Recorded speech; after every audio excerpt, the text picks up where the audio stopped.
C'est quoi qui est toujours mis en avant? C'est Avat Israël. Même quelqu'un qui nous fait du mal, on doit continuer à le respecter. Les gens qui ne sont pas marqués par la vieillesse, ça prouve que leur âme elle est attachée à Dieu. Entre parenthèses, le rabbi il dit que la mission d'un juif, c'est de faire du saint le saint des saints. Ça signifie qu'on doit apprendre de ça, et ça c'est tout le rabban. Un chassid qui rentre dans le bureau du rabbi, c'est comme une lumière qu'on allume en plein jour.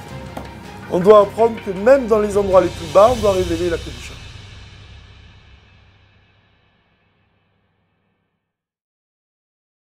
Alors bonjour, aujourd'hui on va faire un cours, c'est le Shabbat Parasha Vayechi. Et j'ai pensé faire un cours aujourd'hui et faire le lien avec le rabbi. Je pensais que c'était bien qu'on parle du rabbi de façon un peu plus, peut-être profonde, avec l'aide de Dieu. Parce que bon, c'est difficile toujours de parler du rabbi, puisque, comme on peut commencer comme ça d'ailleurs, on dit que, vous savez que quand les mondes que Dieu crée, en fait, la création elle-même, on passe de l'infini au fini. C'est-à-dire que notre monde, il ne peut pas supporter une lumière infinie. C'est-à-dire que Dieu, il a créé les mondes de façon à ce qu'on puisse vivre. On ne pourrait pas supporter la lumière divine telle qu'elle est, véritablement. C'est un dévoilement trop puissant, trop grand. Alors Dieu, il y a un passage comme ça entre l'infini et le fini, et l'intermédiaire dans l'enchaînement des mondes, ce qu'on appelle l'enchaînement des mondes. Entre l'infini et le fini, c'est ce qu'on appelle, c'est la séphira de Keter. Séphira de Keter, dans l'enchaînement des mondes. La couronne, en fait. La couronne qui surplombe toutes les autres séphirotes. En fait, ce sujet-là de Keter, le sujet même des séphirotes, il existe chez l'homme lui-même.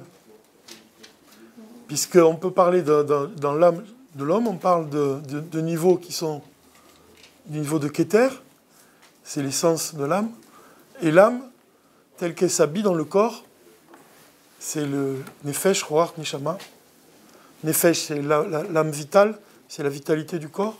Roach, c'est l'âme qui anime le cœur, les sentiments, les émotions. Et Neshama, c'est le niveau des forces de l'intellect. Et il y a une partie de l'âme donc qui ne s'habille pas dans le corps, et qui s'appelle Keter. C'est ce qu'on appelle, c'est la différence entre Or Makif et Or Pnimi. Il y a une lumière qui fait que nous entourer, qui est imperceptible, et il y a une lumière qui, par contre, qu'on peut ressentir à l'intérieur de nous-mêmes.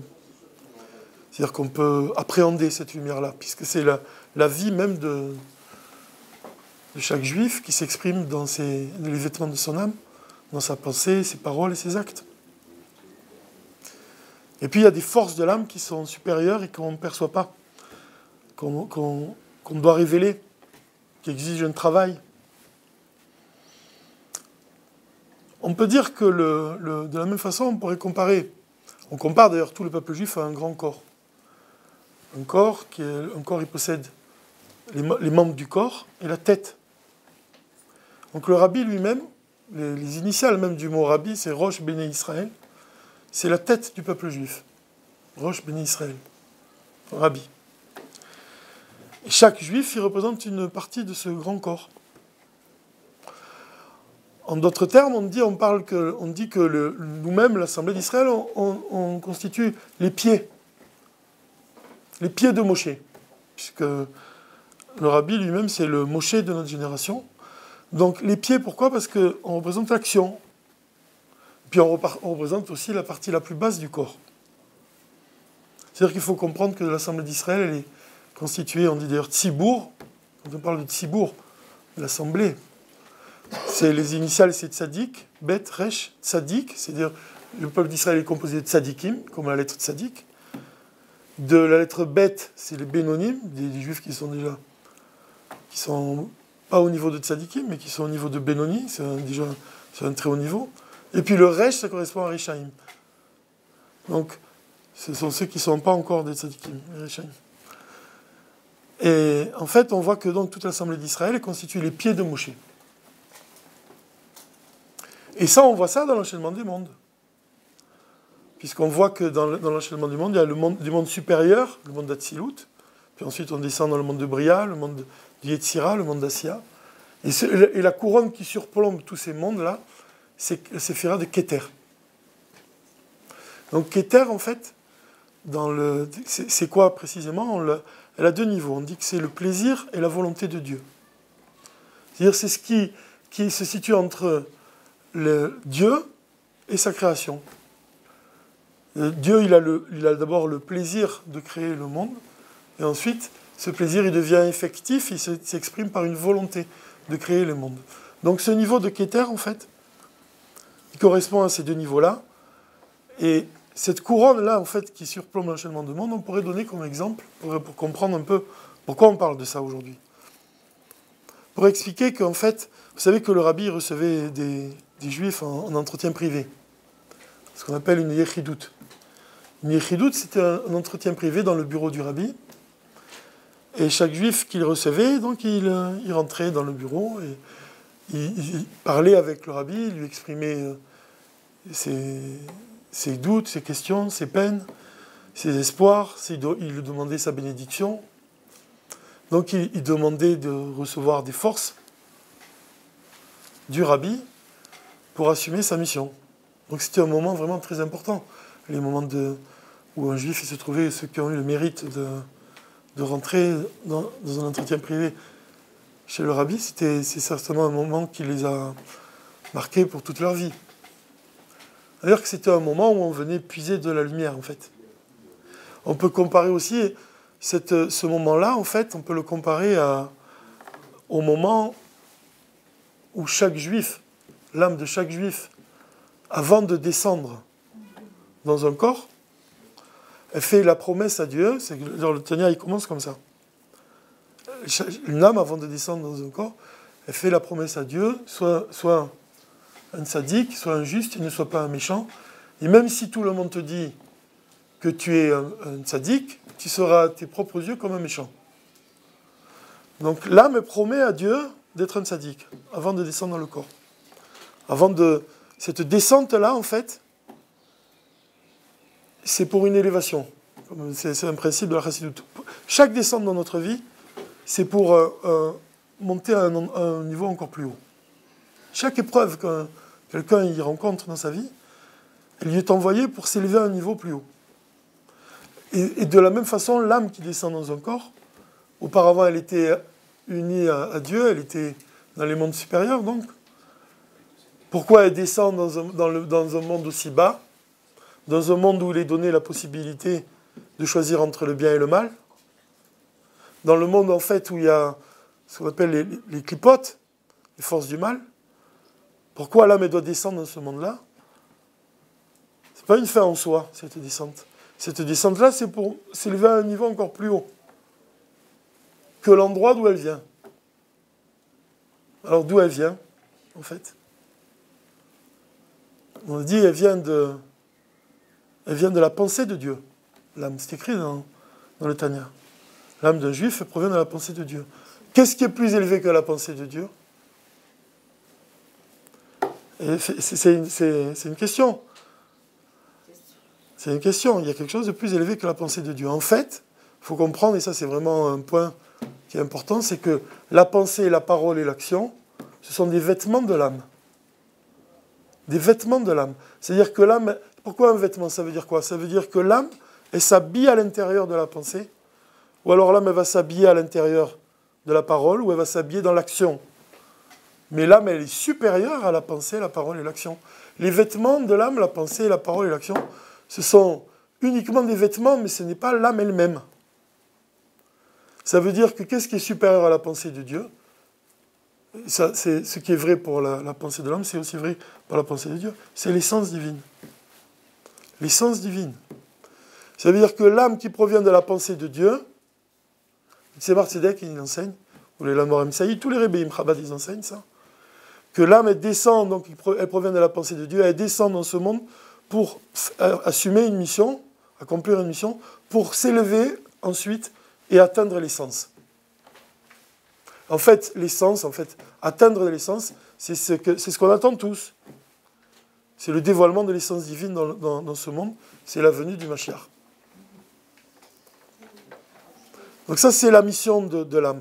Donc qu'est-ce qu'on a dit? On a dit que l'âme, elle était, avant de descendre dans le corps, elle se présente devant Dieu, et elle fait le serment, sois un juste et ne sois pas un méchant. Comment on dit en hébreu? On l'a fait jurer, on fait jurer l'âme, on l'a fait jurer, sois un sadique. Mashbiim oto. Mashbiim. La shon shvoa. Vous avez entendu ce mot shvoa? Une promesse, un serment. On fait jurer l'âme. Mashbiim oto. Mais les sages, ils nous enseignent que si on déplace le point qui est sur le shin, on le déplace sur la gauche, ça devient masbiin oto. Ça signifie on la rassasie. Ça veut dire que quand on fait jurer l'âme, Dieu il fait jurer l'âme soit un juste, en même temps il la rassasie de force pour assumer sa mission. Donc cette promesse que l'âme elle fait à Dieu, en même temps on doit comprendre qu'elle puise les forces pour accomplir sa mission. Et ça, c'est quelque chose qu'on voit même dans la vie de tous les jours. Quelqu'un qui prend sur lui une action, qui prend sur lui d'accomplir quelque chose, en même temps, il va révéler en lui la force pour l'accomplir. Dieu veut lui donner la force de l'accomplir. Quand Dieu il donne une mitzvah à un juif, il nous donne toutes les mitzvot, en même temps, il nous donne la force. Parce qu'on dit que la mitzvah, le mot mitzvah, ça vient aussi du mot tsafta, ça veut dire chibour, d'unir. Ça veut dire que Dieu, il nous unit à lui quand il nous donne un ordre. Ça veut dire quoi, s'unir à Dieu? Ça veut dire recevoir de Dieu la force pour agir. Et en fait, cet entretien privé entre l'âme et Dieu, le prolongement de cet entretien privé, on peut dire que c'est quand un juif il rentre en Yechidut chez le Rabbi. C'est le prolongement. C'est-à-dire que Dieu, il ne se révèle pas à chaque juif, comme ça, simplement. On voit quand est-ce qu'il s'est révélé, par exemple, à Yaakov Avinu, c'est quand il a travaillé pendant 14 ans chez Lavan, et qu'il a fondé les 12 tribus d'Israël.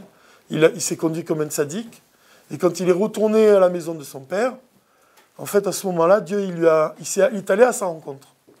Donc vous voyez, pour que Dieu il aille à notre rencontre, on doit vraiment avoir beaucoup de mérite pour ça. Toujours est-il que Dieu, il se sert, si on peut dire, il se sert du prince de la génération, du Moshe de la génération, comme intermédiaire entre lui et le peuple juif. Et ça, c'est quoi? C'est ce qu'on a dit au tout début. C'est la Séphira de Keter. C'est ça la Séphira de Keter. La couronne qui surplombe les mondes, en fait, elle sert d'intermédiaire entre Dieu et les mondes. Et on peut dire, en fait, que le bureau du Rabbi, on peut dire que c'est un prolongement de cette Séphira. Pourquoi? Parce que là-bas se tient la royauté. C'est-à-dire le Rabbi, on peut le considérer comme celui qui détient cette couronne-là. C'est-à-dire que c'est lui chez qui l'essence divine elle est révélée, plus que chez tous les autres juifs. Et que c'est lui qui a comme elle est révélée en lui, il a le pouvoir de voir l'essence de chaque juif même. C'est-à-dire que nous, quand on regarde un juif, on va le regarder, on va voir quoi? On va voir ses défauts, on peut voir ses qualités. Mais dans notre Ahavat Israël, dans notre façon de l'aimer, on peut rencontrer un obstacle. C'est-à-dire dès qu'on commence à rencontrer des défauts, des manques, on peut s'arrêter de l'aimer à ce moment-là. Pourquoi? Parce qu'on n'a pas une vision profonde. Alors que celui chez qui l'essence elle est révélée, il va s'attarder lui-même à la profondeur de chaque juif. Il ne va pas regarder son extériorité, sa superficialité. C'est pour ça qu'il est en mesure, lui, de déceler ses capacités, il est en mesure de déceler même ce pourquoi il est fait, et de le diriger comme un berger il dirige son troupeau. Mais surtout, comme un berger, on dit qu'il nourrit son troupeau. Mais c'est ça le point qui est important. C'est-à-dire qu'il faut avoir déjà conscience de cette grandeur-là. Et alors là c'est là qu'il y a un point qui est intéressant. C'est qu'on dit que, comme je vous ai dit, qu'il y a deux niveaux dans la séphira de Keter. Il y a le premier, dans la Kabbale, le premier on l'appelle Atik Yomin, l'ancien des jours. Et le second, Arich Anpin, on l'appelle. L'ancien des jours, c'est le niveau le plus élevé, Atik Yomin, le niveau supérieur de Keter. C'est ce qui correspond au plaisir divin. Pourquoi ça s'appelle Atik Yomin? Atik, ça vient de la chaîne Neetak, séparé. Ça veut dire que c'est un niveau divin qui est séparé de nous. On n'a pas conscience de ce qu'il est. Ça vient aussi, l'ancien des jours, les jours, ça désigne les séphirotes. Les séphirotes, chacune, elles correspondent à un jour de la semaine. Quand on parle d'Atik Yomin, on parle de ce qui surplombe toute la création. C'est un niveau divin dont personne ne connaît. C'est pour ça que le Zohar, il emploie l'expression, pour le désigner, les initiales de Radla, on dit. Ça veut dire Reisha, Delo Yada et Delo Ityada. Ça veut dire quoi? Ça veut dire la tête qu'on ne connaît pas et qui elle-même ne se connaît pas. Ça veut dire ça. Ça signifie quoi exactement? Ça veut dire que cette séphira, elle reçoit la lumière divine, la lumière de l'essence divine. Et en fait, pourquoi elle ne se connaît pas elle-même? Parce qu'elle est tellement annulée, elle fusionne tellement avec le divin, qu'elle n'a pas conscience de sa propre existence. Vous pouvez comprendre ça. C'est-à-dire qu'elle est tellement fascinée par le divin, elle reçoit le divin, elle est tellement impressionnée, si on peut dire, qu'elle-même, ce qu'elle est elle-même, elle n'en a pas conscience. Elle a conscience de quoi? De Dieu. Uniquement de Dieu. Et qu'est-ce que ça veut dire que nous, on ne la connaît pas? Ça, c'est déjà plus compréhensible. On ne connaît pas ce niveau-là. On ne le connaît pas. C'est un niveau qui va se révéler dans les temps du Mashiach, mais c'est un niveau qu'on ne connaît pas encore. En fait, ce niveau-là, on peut aussi faire une comparaison avec le Rabbi. Pourquoi? Parce que le Rabbi, lui aussi, c'est Reisha, la tête. En quoi c'est la tête qu'on ne connaît pas? C'est qu'on ne le connaît pas, le Rabbi, vraiment. Tous ceux qui l'ont vu, tous ceux qui lui ont parlé, ils ont eu un reflet de lui. Mais lui-même, ce qu'il est lui-même, on ne le connaît pas vraiment. Et qu'est-ce que ça veut dire que le Rabbi lui-même, c'est la tête qui ne se connaît pas? C'est aussi vrai pour le Rabbi. Pourquoi? Parce qu'il est tellement omnubilé par le divin que sa propre existence, elle n'a pas d'importance. Ça signifie quoi? Ça s'exprime comment dans la vie? Ça s'exprime que qu'est-ce qui le préoccupe au Rabbi? C'est pas sa propre existence, c'est l'existence de Dieu. Et c'est quoi l'existence de Dieu? Sa volonté. C'est quoi sa volonté? C'est d'avoir une demeure ici-bas. Donc qu'est-ce que c'est l'existence du Rabbi? C'est de faire en sorte que Dieu, il ait une demeure ici-bas. C'est en fait lui-même, qui représente la tête des enfants d'Israël, il possède ces deux niveaux. Donc lui-même, il a les moyens de révéler chaque juif. Parce que le principe, il est en fait que la délivrance, elle vient quand? Elle ne dépend pas. Ce qu'il a dit lui-même, il a dit, le Rabbi, il a expliqué, il a dit clairement, il a déclaré, il a dit, j'ai fait tout ce qui était en mon pouvoir, maintenant c'est à vous d'agir. C'est-à-dire que la délivrance, elle dépend de chaque juif.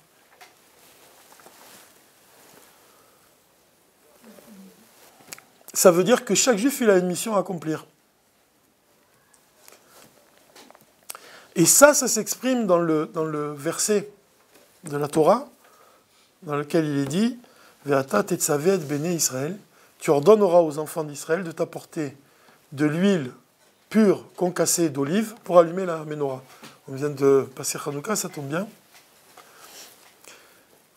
Parce que dans ce verset, en fait, il y a un discours chassidique du Rabbi qui commence par ce verset dans lequel il explique que chaque juif, il a une mission à accomplir dans ce monde.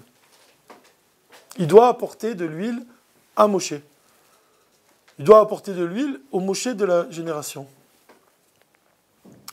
Donc on voit qu'en fait, quand il se trouve dans le bureau du Rabbi pour un entretien privé, ça correspond à quoi?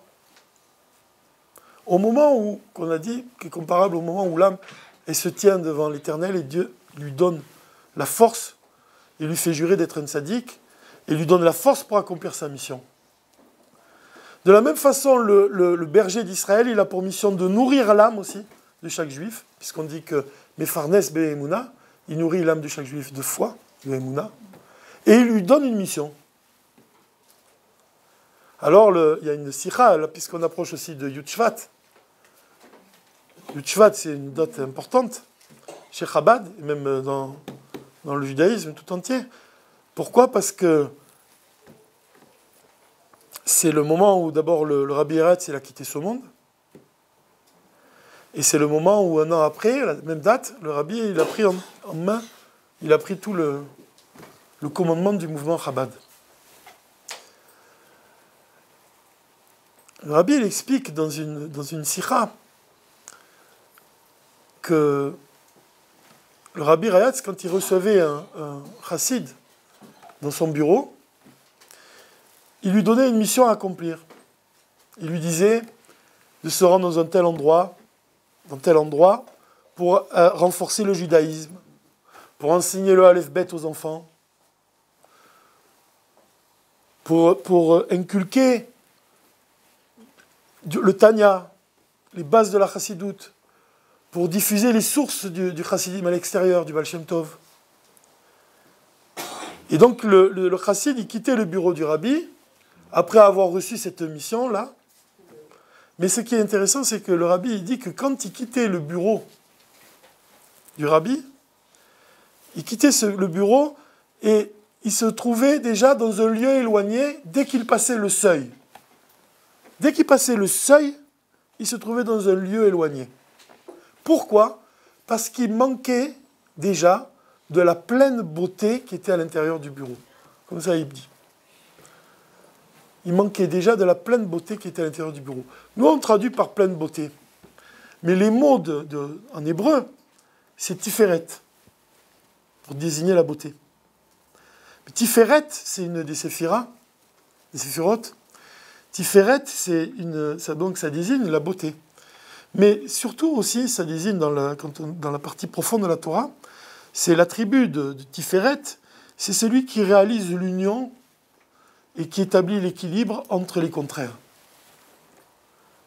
C'est l'attribut, c'est le Hémet. C'est le Hémet. C'est l'attribut de Yaakov Avinu. Celui qui unit la Gvura et le Chesed. Avraham, il était que Chesed. Yitzhak, il était que Gvura. Yaakov, il avait la Chesed et la Gvura en même temps. Il unit les contraires. De la même façon, en fait, cet attribut-là, on le compare à la lettre Vav. Le Vav. Pourquoi? Parce que le Vav, c'est un Yud dont le pied descend vers le bas. Donc c'est le mot qu'on dit en hébreu, c'est Amshacha. C'est attiré vers le bas. Yaakov, il fait descendre le divin dans ce monde.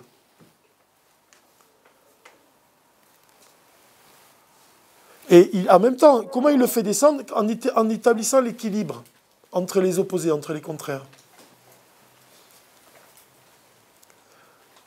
Par exemple, on donne un exemple en fait. On voit Avraham. Il n'était que Chesed. Si on n'est que Chesed, alors, il a donné naissance à Ishmaël. Si on n'est que Chesed, alors il peut y avoir du mal qui sort de là. Yitzhak, il était que Gvura, il a donné naissance à Esav. Il faut qu'il y ait un mélange des deux, l'union, une fusion entre les deux. Et à ce moment-là, c'est Yaakov, et lui, il établit l'équilibre au point qu'il a 12 tzadikim. Donc ça, c'est l'attribut de Tiferet. c'est la pleine beauté qui était dans le bureau du rabbi. En quoi ça peut s'exprimer chez le rabbi, cet attribut-là? On voit que c'est la tête, elle établit l'équilibre parmi ces chassidim. Le rabbi, c'est celui qui parvient à créer l'unité dans le peuple. Quelqu'un de chassidim peut avoir un caractère opposé, et pourtant ils sont tous les deux attachés au rabbi.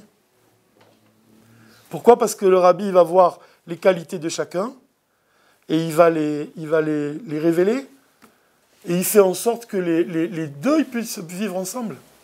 Qu'est-ce qui est important dans la mission qu'on va révéler chez le rabbi? C'est quoi qui est toujours mis en avant? C'est Avat Israël. Donc il a cette capacité-là, comme on voit un roi qui rentre, s'il y a deux de ses ministres qui sont en train de se disputer, quand le roi arrive, la dispute s'arrête. Le roi, il arrive à unir chaque membre. Il nous apprend d'ailleurs, il nous apprend à concevoir un avis opposé. Il nous apprend dans le Havat Israël, comme par exemple, il nous dit, la paracha qui vient de passer. Et quand on voit que quand Yosef il a été jeté par ses frères dans le puits, il nous dit, vous savez quel enseignement on doit retirer de ça? On doit retirer de ça que même quelqu'un qui nous fait du mal, on doit continuer à le respecter. Comme Yosef il a fait pour ses frères. Si on parvient à respecter quelqu'un, même quand cette personne-là... D'ailleurs, quand on veut faire une réprimande à quelqu'un, quand on veut lui adresser un reproche, il n'y a pas mieux que de lui dire « Comment tu te rends compte, toi, je te connais, tu es quelqu'un de tellement raffiné, tellement... Comment tu peux faire quelque chose pareil? Ça m'étonne de toi, tu es tellement fort quand tu le veux, tu es tellement grand quand tu dans des situations et tout. Comment tu... C'est dommage que tu fasses ça, tu te rends compte, c'est une tâche dans ta vie. » La personne qui entend ça, elle va se dire « Mince, il reconnaît ce que je suis. » Il va entendre le message. Pourquoi le rabbi, il dit que les paroles, les reproches, non, même les paroles qui sont dites avec douceur, elles pénètrent dans le cœur et elles y font leur effet. Donc on voit que c'est la qualité. Quand on parle de la pleine beauté qui est dans le bureau du rabbi, on peut comprendre un peu de quelle beauté il s'agit. Parce que la vraie beauté dans la Torah, évidemment, elle est spirituelle. Quand on parle de la beauté de Sarah, pourquoi on dit que Sarah, elle était belle? De quelle beauté on parle? On dit parce que son âme, elle est puisée de la lumière infinie de Dieu. Et cette lumière-là est reflétée même à travers son corps. Et la beauté de Dieu, on dit qu'elle était belle, même à un âge élevé, comme une jeune fille. Ça signifie quoi? La lumière infinie de Dieu, la lumière infinie, Or Ein Sof, elle est infinie. Si l'âme épuise un peu de cet infini, alors le corps, il n'est pas marqué. Les gens qui ne sont pas marqués par la vieillesse, ça prouve que leur âme, elle est attachée à Dieu. C'est de cette beauté-là qu'on parle, quand on parle de la beauté des Sarah.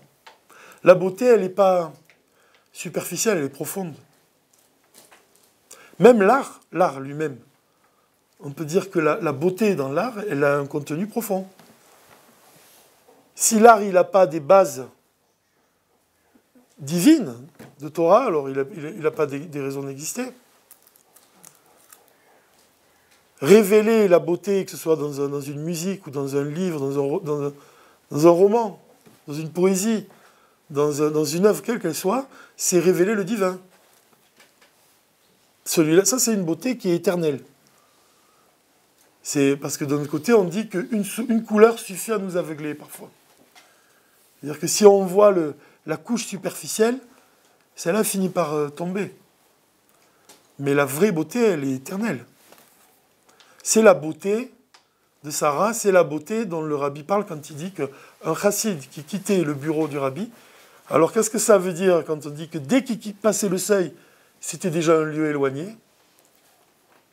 En fait, c'est ce qu'on voit dans les séphirotes, dans l'enchaînement des mondes. La séphira la plus élevée, c'est la séphira de Keter. Et après, il y a ce qu'on appelle la parsa. La parsa, c'est un voile entre la séphira de Keter et le monde d'Atsilut. Ça veut dire que la lumière, elle est déjà voilée. Alors la lumière, quand elle quitte, quand elle éclaire Keter, elle éclaire le monde d'Atsilut. La lumière qui se trouve à Atsilut, on peut dire, de la même façon, dans les mêmes termes que le Rabbi emploie, qu'il manque déjà de la pleine beauté qui était à l'intérieur, plus haut, dans la séphira de Keter. Ainsi de suite, jusqu'à ce que cette lumière parvienne dans notre monde, où on ne ressent plus la présence divine. Donc en fait, le chassid, il se trouve dans le bureau du Rabbi, il se trouve dans un endroit où règne la pleine beauté, et sa mission, c'est de quitter cette pleine beauté pour aller dans ce monde. C'est la paracha de cette semaine, Vayechi. Parce que la leçon qu'on apprend de Yosef, c'est qu'il est devenu roi en Égypte. L'Égypte, c'est quoi en hébreu? Mitzrayim, Mitzarim, les limites. C'est les limites de ce monde. C'est un monde, c'est l'exil. C'est la galoute. L'Égypte, c'est vraiment le premier grand exil de tout le peuple juif. Et Yosef, lui-même, il est devenu roi en Égypte. Ça signifie quoi? Ça signifie qu'on doit apprendre de ça, et ça c'est tout le Chabad. On doit apprendre que même dans les endroits les plus bas, on doit révéler la Kedusha. C'est tout. Ça veut dire que la mission d'un chassid, c'est pas de rester dans le bureau du Rabbi et de profiter de la pleine lumière. La mission d'un chassid, c'est de quitter le Rabbi. Alors il y a quelque chose qui est très beau dans la Gemara. On dit, est-ce qu'une lumière, si j'allume maintenant une lumière dehors, si je la mets dans une bougie, elle sert à quelque chose? Ça ne sert à rien. Si je reste comme ça toute la journée avec la lumière, ça ne sert à rien. Mais si cette lumière, cette bougie, elle tient assez d'heures, et où le soleil se couche, on ne va plus voir que cette lumière-là. On va voir que ça même. Elle va dominer dans l'obscurité. De là, on peut tirer déjà un premier enseignement, c'est que la lumière qui vient de l'obscurité, c'est celle qui est la plus forte. Ça veut dire que dans nos vies, quand on parvient à illuminer des moments de notre existence qui sont pénibles, cette lumière-là, elle est grandiose. Mais il y a une deuxième explication aussi. Qu'est-ce que ça signifie que quand le soleil se couche, la lumière, elle apparaît? On peut comparer ça à un chassid qui rentre dans le bureau du Rabbi. Un chassid qui rentre dans le bureau du Rabbi, c'est comme une lumière qu'on allume en plein jour. Pourquoi? Parce que la lumière, elle est quoi par rapport à la lumière du soleil? Rien. C'est-à-dire que le Rabbi, lui, c'est la lumière. C'est le soleil. Et le chassid qui rentre, c'est une petite flamme qui rentre dans le bureau où il y a déjà une pleine beauté. Où il y a déjà la lumière du Moshe de la génération. Donc, le chassid qui se trouve dans le bureau du Rabbi, il n'a pas encore d'existence. Son existence, elle commence à quel moment? Quand il sort. Et ça correspond à quoi? Comme le soleil qui se couche. Il quitte le bureau du Rabbi, c'est comparable au soleil qui se couche. Et à ce moment-là, la lumière, elle apparaît. Donc ça, même, on doit tirer ça comme leçon par rapport à aujourd'hui même. Même si le Rabbi n'est pas révélé à nos yeux de chair, aujourd'hui, on doit se dire, il nous donne l'occasion de briller maintenant, d'exister. C'est maintenant que chaque juif, il doit révéler sa lumière. La lumière, elle existe, vraiment, la lumière, elle existe quand il passe le seuil. Maintenant, c'est important d'aller se ressourcer. C'est important d'aller à des cours de Torah et surtout à des cours, même de ne pas négliger l'étude de la chassidoute. Parce que là, il y a deux sortes on peut dire que la Torah, elle est comparée à du pain. Le pain, il a pour fonction quoi? De faire vivre le corps. C'est quoi un aliment exactement de faire vivre le corps? On dit c'est que pour l'âme, elle reste dans le corps. C'est ça la nourriture. L'âme, la nourriture, elle permet que l'âme reste dans le corps. Mais est-ce que c'est le seul but de l'existence? De vivre. D'avoir une existence physique. Il y a quelque chose de plus profond. Et là, le Rabbi nous enseigne, il nous dit, voilà, Quand il y a un chassid, il allait dans le bureau de mon beau-père, il disait, en parlant du Rabbi Eretz, le rabbi lui a donné une mission à accomplir, d'aller renforcer le judaïsme dans un certain endroit, d'apprendre le Aleph Bet aux enfants, de donner des cours de chassidoute. Il dit ça, c'est la mission qu'il recevait, et c'était un devoir pour lui de l'accomplir. Il dit, mais un chassid, il doit se demander s'il n'y a pas une mission plus profonde que celle-là. Ça signifie que n'importe quelle personne, dans sa vie, elle doit se demander, même quand elle accomplit son devoir, même quand elle fait ce qu'il faut, ce qu'elle pense être ce qu'il faut, et que ce qui est réellement vrai, ce qui est réellement bon, il doit se demander s'il n'y a pas une mission plus profonde. Ça rappelle quoi, ça? La promesse que l'homme a fait à Dieu. Pourquoi? Parce qu'on dit, sois un sadique. Ça, c'est ta mission extérieure. Et ne sois pas un méchant. Ça correspond à quoi? À la mission que le rabbi donne, d'aller dans une ville, d'enseigner le Aleph Bet aux enfants. Ça, c'est sois un sadique. Mais le rabbi, il dit, il doit se demander s'il n'a pas une mission plus profonde. Qu'est-ce qu'il dit? Qu'est-ce qu'il dit Dieu à l'âme? Et même si tout le monde te dit que tu es un sadique, là, moi je rajoute entre parenthèses, tu dois te demander si tu n'as pas une mission plus profonde, laquelle tu seras à tes yeux comme un méchant. Ça, c'est profond. Ça, c'est profond. Là, déjà, on atteint une mission plus profonde. Ça, on le voit. Quelqu'un qui va étudier la Torah. Effectivement, oui, c'est un sadique. Il étudie la Torah, il se fatigue, il étudie la Torah. Mais il doit se demander si il n'a pas une mission plus profonde, laquelle tu seras à tes yeux comme un méchant. Ça veut dire quoi? Bon, j'étudie la Torah, c'est bien gentil, mais et lui là-bas, est-ce qu'il sait le Aleph Bet? C'est pas par hasard qu'on raconte du Baal Shem Tov. On raconte à son sujet, on dit que une fois il a oublié toute sa Torah. Toute sa Torah. Il y a une histoire étrange, mystérieuse, du Baal Shem Tov qui désirait partir vivre en Israël, et il était accompagné de son sofer. Il avait un sofer qui l'accompagnait dans ses voyages.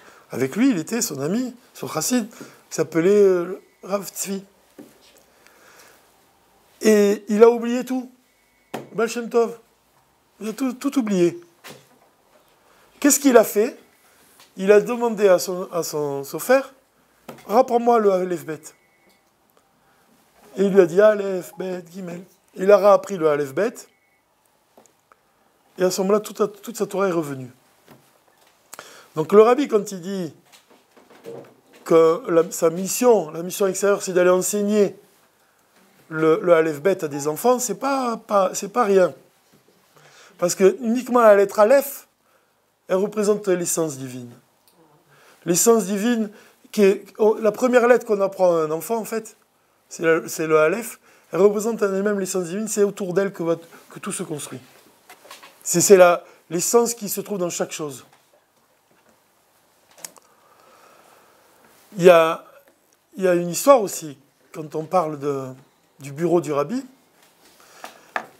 On raconte que à l'époque du Baal Shem Tov, et puis ensuite après, quand Lubavitch elle a été fondée, et que le rabbi en allait dans le bureau du rabbi, un jour il y a un chassid, il a amené son fils dans le bureau du rabbi, et le rabbi il a béni l'enfant. Qu'est-ce qu'il lui a dit? C'est d'ailleurs très beau la bracha qu'il lui dit. Il lui dit, investis ton ardeur dans l'étude de la Torah, et ne perds pas ton temps. Dieu béni soit-il te viendra en aide pour que tu sois un érudit et un chassid. Vous avez vu, un érudit et un chassid. Érudit, c'est soit un sadique, et un chassid, et même si tout le monde te dit que tu es un sadique, tu seras à tes yeux comme un méchant. Ça, c'est un chassid. La mission extérieure et la mission profonde. Après avoir reçu la bénédiction du rabbi, le chassid se rendit avec son fils dans la synagogue. Il prit son fils dans ses bras et il dansa avec les chassidim, qui se réjouissaient en dansant et en chantant, car c'est ce que l'on faisait à l'époque. Quand ils sortaient du bureau du rabbi, ils dansaient, ils chantaient. quiconque avait le mérite d'être reçu par le rabbi, dès qu'il quittait son bureau, se mettait à danser. Alors l'enfant, il n'était pas ordinaire, hein, l'enfant, il demande à son père, il lui dit, mais pourquoi on se réjouit comme ça? Pourquoi on danse? Le temple est détruit. Et des animaux dansent à l'endroit du Saint des Saints. Ça, celle-là, je ne la connaissais pas, je n'avais pas réalisé. Des animaux dansent à l'endroit du Saint des Saints. Je n'avais pas fait le rapprochement. Il lui dit comme ça, comment on peut se réjouir dans ces conditions? Dans ces conditions, non, parce que je pensais au renard, à l'histoire de Rabbi Akiva, mais en fait, on pourrait prolonger l'histoire. Et il danse à l'endroit du Saint des Saints. Entre parenthèses, le rabbi, il dit que la mission d'un juif, c'est de faire du saint le Saint des Saints. C'est ça, de faire du saint le Saint des Saints. Et j'ai pensé qu'on pouvait expliquer les choses comme ça. Dans le saint, on allume la menorah. Dans le saint, on allume la menorah. Dans le Echal. Mais on doit faire de cet endroit-là le Saint des Saints. C'est quoi le Saint des Saints? C'est là où il y a les tables avec les tables de l'Alliance qui sont gravées du doigt de Dieu. Et là, c'est l'essence divine. Et en fait, c'est ça. Et tu ordonneras aux enfants d'Israël de t'apporter de l'huile pure pour allumer la menorah dans le Saint, pour qu'elle devienne le Saint des Saints. Ça veut dire que quand on révèle notre essence, on doit parvenir à révéler notre essence, atteindre l'essence. Pas se contenter d'être un sadique. Atteindre l'essence. Alors la suite de l'histoire, il dit, pourquoi on se réjouit? Et son père, il lui répond, tu as raison, mon fils, le temple de la ville sainte de Yerushalayim, puisse-t-elle restaurée et rebâtie, est effectivement détruit. Toutefois, depuis la destruction du temple et du Saint des Saints, jusqu'à ce que Dieu béni soit-il nous prenne en pitié et nous envoie le Mashiach, qui nous rassemblera des quatre coins de la terre, afin de nous ramener en terre d'Israël, de bâtir Jérusalem, le temple et le Saint des Saints. C'est Lubavitch qui est notre Jérusalem, il lui dit. La synagogue dans laquelle le rabbi, c'est notre temple. Le bureau dans lequel se trouve le rabbi est notre Saint des Saints, Kodesh HaKodashim.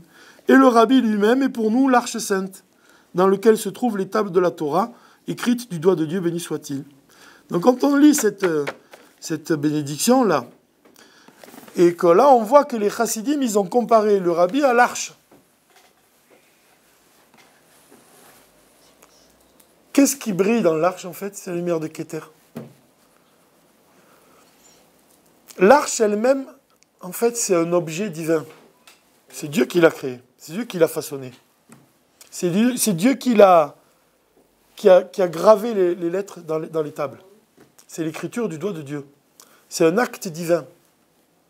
Et en fait, c'est quoi, en fait, cet acte-là, il correspond à quoi? En fait, au divin lui-même. Mais l'arche elle-même, elle n'est pas divine, c'est un objet matériel.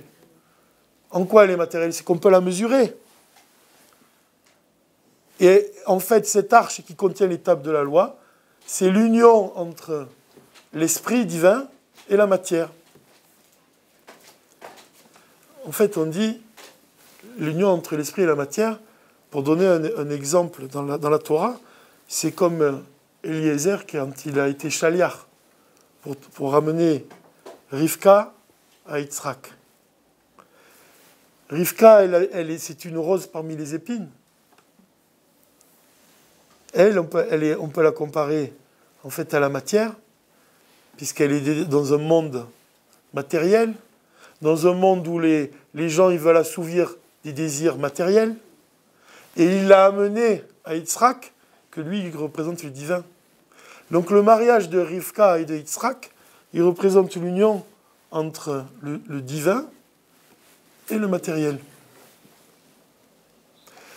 Le divorce qui existait entre la matière et l'esprit divin, il a été aboli au moment du don de la Torah.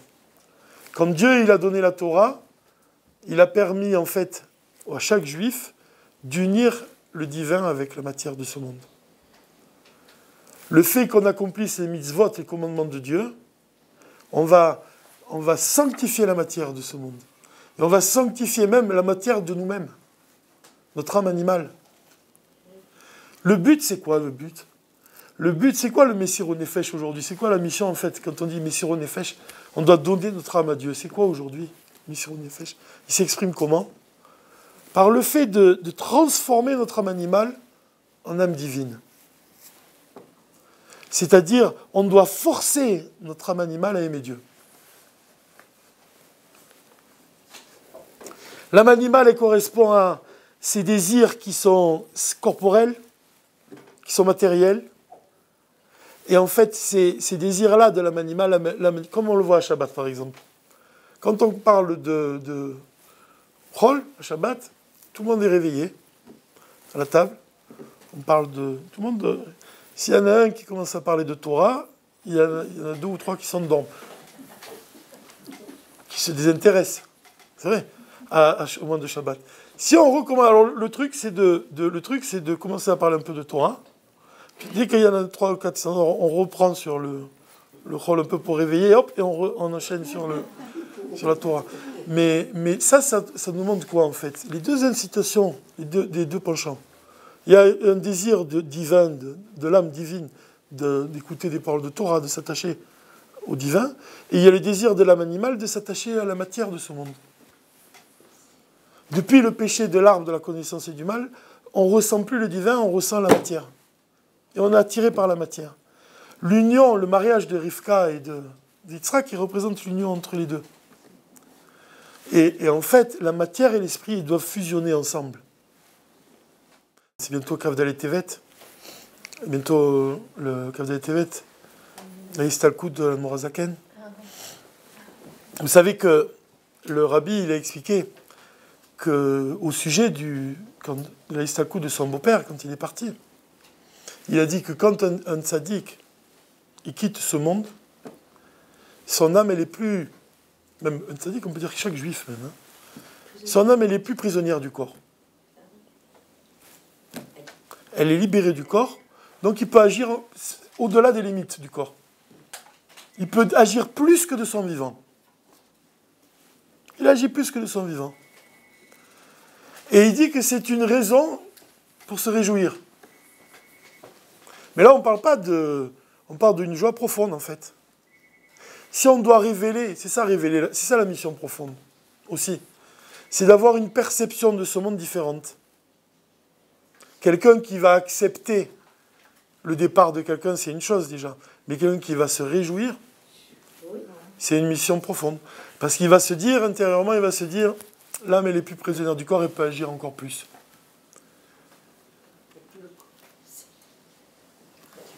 Alors ça, c'est bientôt, c'est donc Kavdalé Tevet. Et bon, ça, c'est dans le Tanya, quoi. Cette idée-là. Cette idée que on doit réveiller les niveaux profonds de l'âme. On doit atteindre l'essence. Mais en fait, on doit démarrer petit à petit. Alors aujourd'hui, maintenant, comment on peut aller dans le bureau du rabbi? Comment on peut recevoir sa lumière, finalement? Comment on peut recevoir une mission concrète? Comment on peut l'appliquer? Ça, c'est la question qu'on doit se poser, mais le rabbi, il a répondu à cette question. Il a dit qu'il fallait s'imaginer, fermer les yeux, et de s'imaginer qu'on rentrait dans son bureau et qu'on parlait avec lui. Et on lui demande ce qu'on veut et on s'entretient avec lui. Comme ça, il a dit le rabbi. De s'imaginer cet entretien-là. Et en fait, si on part de ce principe-là, que cet entretien-là, c'est le prolongement de la promesse que l'âme fait à Dieu avant de descendre dans le corps, alors on peut se dire qu'on est vraiment, à ce moment-là, on peut se dire qu'on est dans le chemin. On fait ce que Dieu il attend de nous. C'est un cours et c'est un lieu qui compte beaucoup pour moi. Le mercredi est un jour très particulier. Quand j'arrive dans ce lieu, avec toutes sortes de fardeaux divers, je sors, j'ai des ailes. Et c'est surtout aussi grâce à Esther Amalka qui nous reçoit, grâce au Rav, grâce à Liba, grâce à vous toutes qui sont là. C'est un cours très très précieux et comme disait Esther Amalka la semaine dernière, c'est un peu comme une violoniste disait, la maison du Baal Shem Tov. Il s'y passe tellement de bonnes choses, il y a le cours, mais il y a tout ce qui se passe avant, après, pendant et autour du cours qui sont précieux et qui nous donnent l'énergie pour être ici à Jérusalem. Merci. Merci à vous tous.